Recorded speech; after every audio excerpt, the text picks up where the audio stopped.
En poques paraules és difícil, però sí, jo diria que sóc una persona que m'ha interessat sempre la participació social i, per tant, aquesta participació social, jo penso que les persones tenim una part, diguem-ne, privada, familiar, i una altra part necessàriament social, no? I això des del principi ho he tingut jo present i des de molt menut, vaig considerar que m'havia d'implicar en el que passava en el poble, en la comarca, en el país, i m'interessava. Per tant, em definiria com una persona molt compromesa, molt implicada i molt sensible a el que passa fora de casa. Quin record té dels seus primers inicis com a mestre i de la seva formació universitària?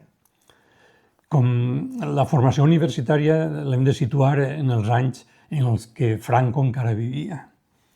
Això què vol dir? Que teníem una formació mínima respecte a algunes coses, però van ser uns anys, l'any 71, 72, 73, 74 i fins al 75. Jo vaig acabar magisteri en el curs en el que va morir Franco. Justament vaig acabar en l'any 76. En juliol del 76 acaba la formació. I en aquests anys, en la universitat, hi havia molta agitació.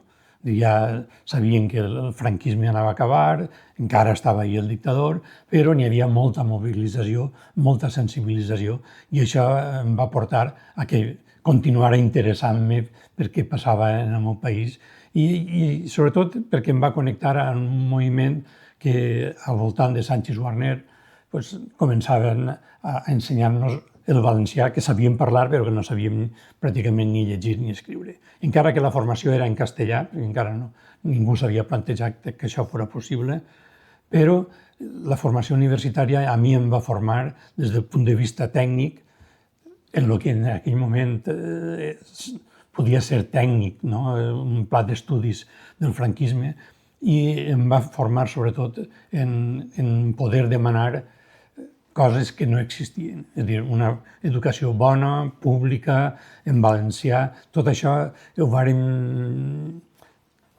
implantar les universitats i la Universitat de València en concret en aquells anys. I jo vaig veure d'això i després ho vaig començar a practicar. Per a vostè, què va suposar participar en el Pla Experimental per a l'ensenyament del valencià als anys 70? Sí, justament relacionat amb la pregunta anterior, és a dir, quan mor Franco, ja ràpidament en totes les comunitats autònomes i sobretot en Galícia, País Basc, Catalunya, les Balears i així, que és on teníem una altra llengua que no fora el castellà únicament, se planteja que d'alguna manera s'havia de començar a ensenyar el que ells, quan dic ells, dic les autoritats ministerials, diuen les llengües vernàcules. No era la llengua oficial, no existia aquest concepte, sinó les llengües vernàcules. I es van inventar una normativa que possibilitava que s'ensenyara, en aquest cas el valencià, en el País Valencià, no? En les 3 províncies que tenien en aquell moment el Ministeri. I es va muntar una cosa que es deia el Pla Experimental per a l'ensenyament del valencià. Estem parlant de l'any 77.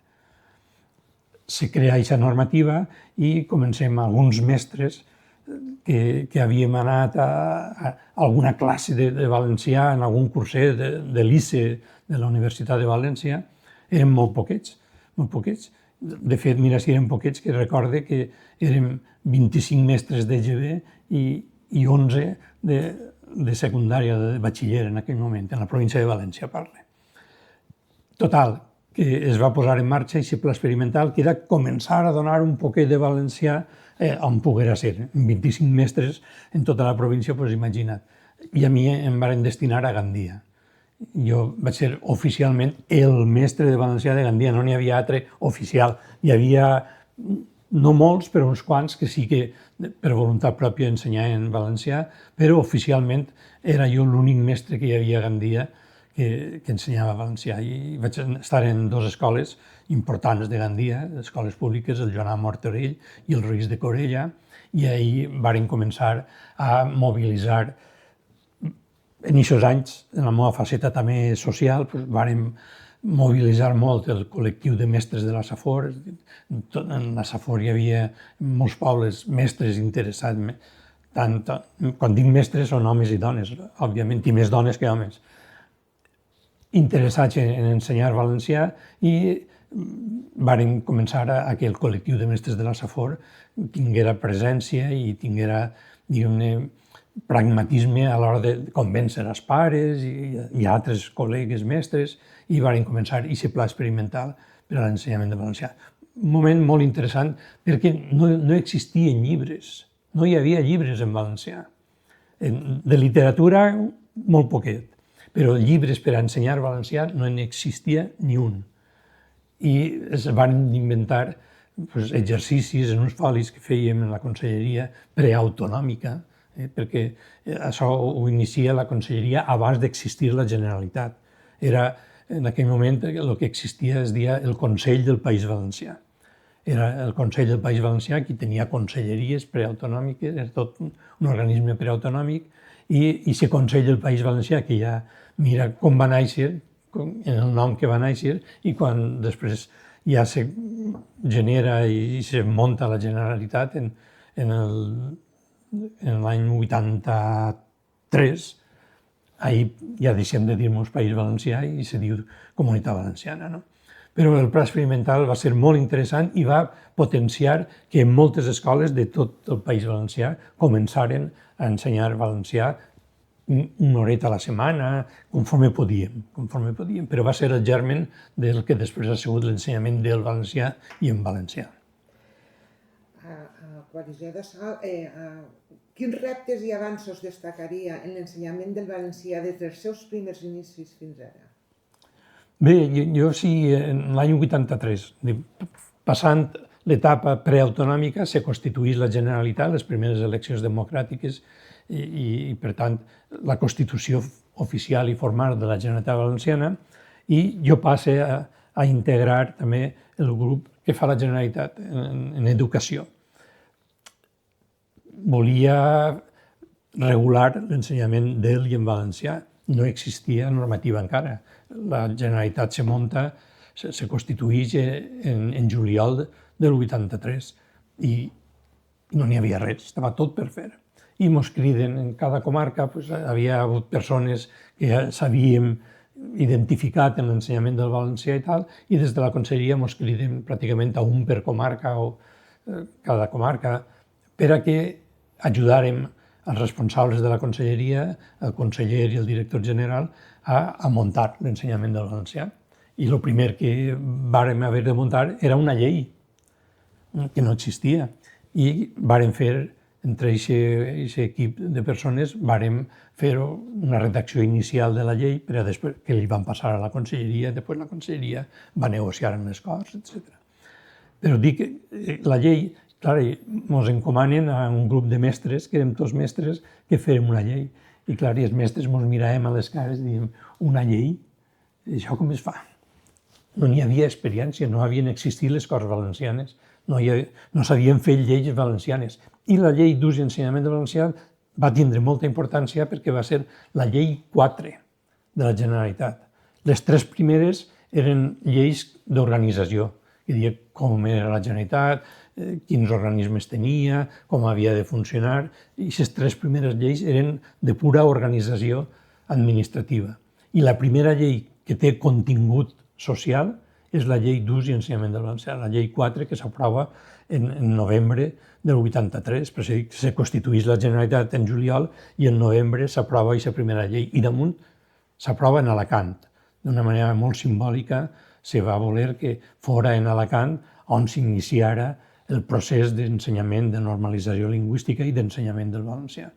I, a més, una llei importantíssima perquè no va tindre vots en contra, cosa que avui, per exemple, seria complicadíssim. En aquell moment va haver suficient raonabilitat i compromís per part dels diputats i diputades dels grups polítics per a que ningú votara en contra.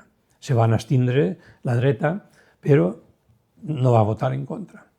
Això ha possibilitat que durant 40 i pico d'anys, 42 anys que estem ara des d'aquell moment, s'ensenyarà el valencià i en valencià.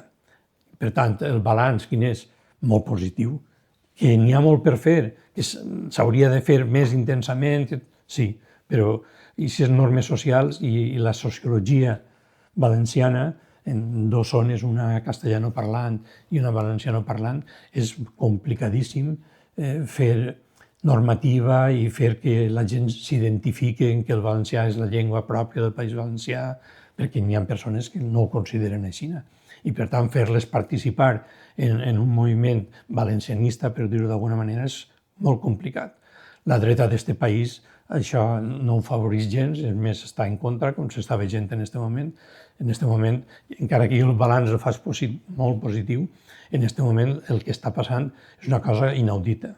Des de la Generalitat s'està fent la campanya més important contra el valencià des de l'inici de la democràcia.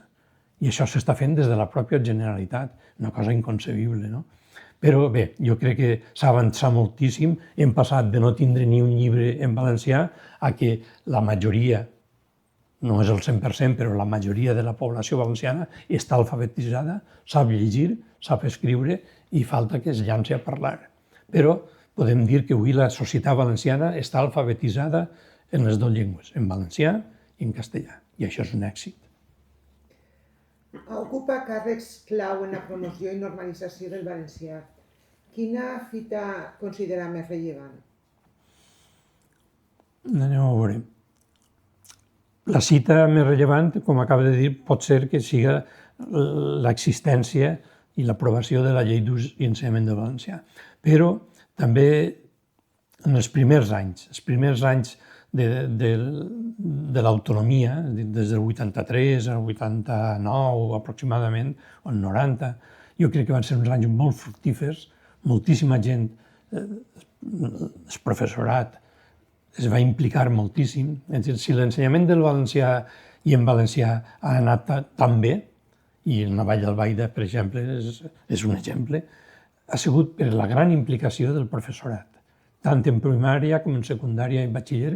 En tots els nivells ha hagut moltíssimes persones que han posat molt de la seva part. I jo he de dir també que quan se comença, en els primers anys, els primers 10 anys de la llei d'ús, el professorat, igual que jo mateix, sabíem, érem valencianoparlants, la majoria, però no sabíem pràcticament ni llegir ni escriure, i érem els professors de valencià. I va haver un esforç extraordinari, de tal manera que el professorat, després de donar classe, se n'anava a ensenyar-se valencià per a l'endemà poder ensenyar valencià. I això ho va fer el professorat durant molts anys. I vàrem aconseguir, i jo crec que això és una fita també importantíssima, aconseguir que el professorat s'implicara i que en hores extra, no remunerades, anara i s'ensenyara valencià per a poder després aplicar-ho això a les escoles, ha sigut un fet, jo crec que històric, que no s'està fent en aquest moment, però en aquell moment era una necessitat. I això ho fèiem, el que es diem, jo treballava de coordinador per a l'ensenyament del valencià. Això ho organitzàvem des de la conselleria, jo m'encarregava de la Vall d'Albaida, de la Safor i la Costera, també em vaig encarregar de la Ribera Alta i de la Ribera Baixa, és a dir, que en totes les escoles s'ensenyara els primers anys el que fora possible de valencià i també iniciar l'ensenyament del valencià, que el vàrem iniciar pràcticament a partir del curs 85-86. Ja des de la pròpia Generalitat s'incitava als centres per a encetar l'ensenyament en valencià. Això jo crec que ha sigut importantíssim. I com veu el futur de la llengua en l'administració i en la societat? Això és un altre estadi. Jo vaig estar treballant en la introducció del valencià en aquestes comarques que us he dit, i va arribar un moment, que crec que va ser l'any 86, que des de la conselleria van dir, bé, més o menys ja està en totes les escoles encetat el procés d'ensenyament del valencià. Ja està regulat, ja havien iniciat decrets, ordres que ho regulaven, i les direccions de centres, les cases d'estudis, ja tenien més o menys com anaven a fer-ho, amb totes les dificultats del moment, que no hi ha, jo me'n recordo vindre així a Ontinyent a les escoles i preguntar, anem a veure, així, el Rafael Juan Vidal, quants mestres n'hi ha que saben valencià? No, mira, aquella mestra, ella sí que sap llegir un poquet i jo crec que escriure també sap un poquet. que l'anomenàvem mestra de valencià. I aquesta professora o un professor sabien el que sabien. Però això va fer que tots anaren a aquests cursos de reciclatge de la Universitat de València, que coordinàvem el que ens diem els coordinadors per a l'ensenyament de valencià, que era el títol que tenia jo en aquest cas. Després, quan ja tot això estava més o menys organitzat en les escoles, venia el moment de dir, bueno, i ara la pròpia Generalitat en l'administració, què fem? I justament això també m'ho van encarregar a mi. Em van encarregar que me n'anara a l'Institut Valencià d'Administració Pública, l'IVAP, que es diu, i que des d'allí començara a veure què fèiem per a usar el valencià en la pròpia administració. I el primer que vaig fer va ser organitzar en totes les conselleries que n'hi hagueren tècnics de promoció lingüística, traductors, que s'encarregaren de traduir els documents que hi havia, que s'encarregaren d'ensenyar als funcionaris de cada conselleria i que començaren l'inici del valencià en l'administració. Això també no n'hi havia res, absolutament, no hi havia documents en valencià, estava exclusivament tot en castellà. I va ser també uns anys que a poc en la pròpia administració se van fer en totes les conselleries cursos de valencià per als funcionaris, en horari a primera hora de matí i a última hora de matí, quan no n'hi havia atenció al públic. Vàrem organitzar i d'això em vaig encarregar jo des de l'Institut Valencià d'Administració Pública. Vaig estar allí uns anys fent aquesta feina també. Quins obstacles ha trobat en la defensa del valencià i com els ha afrontat? Bueno, jo he de dir que obstacles depèn de zones. En la Vall d'Albaida, en la Safor, en la Ribera Alta, en la Ribera Baixa, en la Costera, en les comarques en les que jo m'he mogut i he participat directament, obstacles ben pocs. Ben pocs. Sí, al principi s'havien de conscienciar primer el professorat de cada centre perquè ho tinguera clar que se podia ensenyar valencià i en valencià i després per això traslladar-ho a les mares i pares de cada centre. Això durant uns anys va funcionar molt bé. Veníem de la dictadura, veníem de que el valencià era una llengua secundària totalment i que volien que fos la llengua de la família i poc més. I superar això jo crec que s'ha superat. Avui en la Vall d'Albaida, en la Safor, en les Riberes, en moltes altres comarques, del Collà, el Comtat, la Marina, en totes aquestes comarques, les comarques centrals, ahí no n'hi ha problema. Majoritàriament en totes aquestes comarques l'ensenyament és en valencià. I el que passa és que s'ha volgut dir que fer ensenyament en valencià era contra el castellà. I això és un error total, això no és així. Fer ensenyament en valencià és partir de la llengua pròpia, la llengua materna, la llengua de la ciutat, del poble, per a arribar a les altres llengües, a dominar-les. L'objectiu de la llei d'ús i de les lleis és que tu, quan acabes l'escolarització obligatòria, has de dominar les dues llengües, el valencià i el castellà.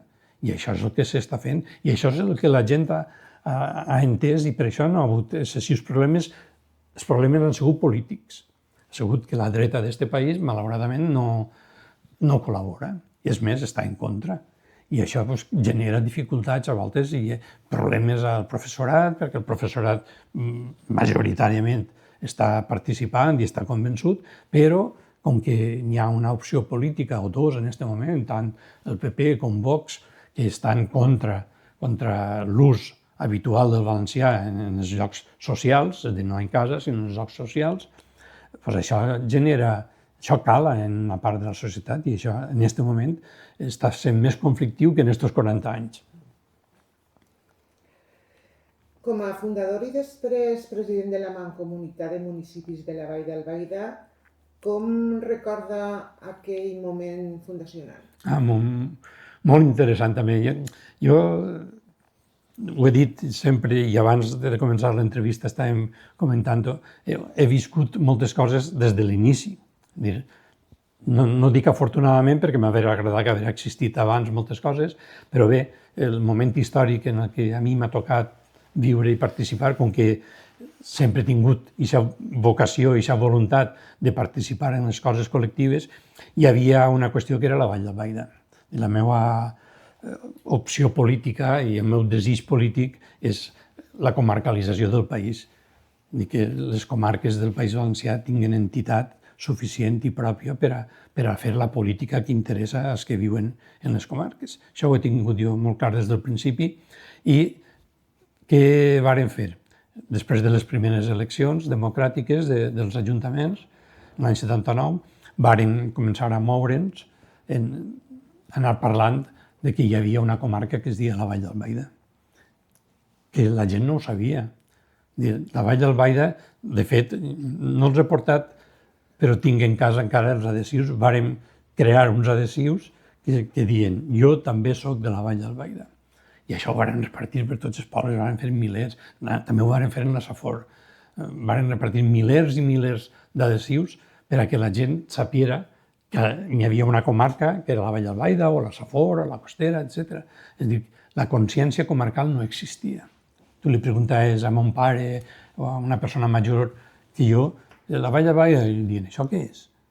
I es vàrem encarregar durant uns quants anys de fer consciència, no? De conscienciació social, cívica, de l'existència de la comarca. I paral·lelament d'una proposta política de creació d'entitats comarcals. Jo vaig participar intensament en la creació de la Mancomunitat de la Vall d'Albaida perquè ho havíem treballat anteriorment. Havíem treballat també una revista, que es deia la revista Benicadell, que la fèiem també entre 4 o 5 i la repartíem pels pobles per a que la gent sapiera que estava en una comarca i que aquesta comarca tenia un potencial i que teníem uns drets, teníem dret a tindre una sanitat pública bona, un ensenyament públic bo, unes comunicacions que la Vall d'Albaida no tenia, i que vindre a la Vall d'Albaida era tota una aventura. Jo recordo les primeres adjudicacions de mestres, ja en la democràcia, que quan des de València enviaven a una a la Vall d'Albaida era una tortura.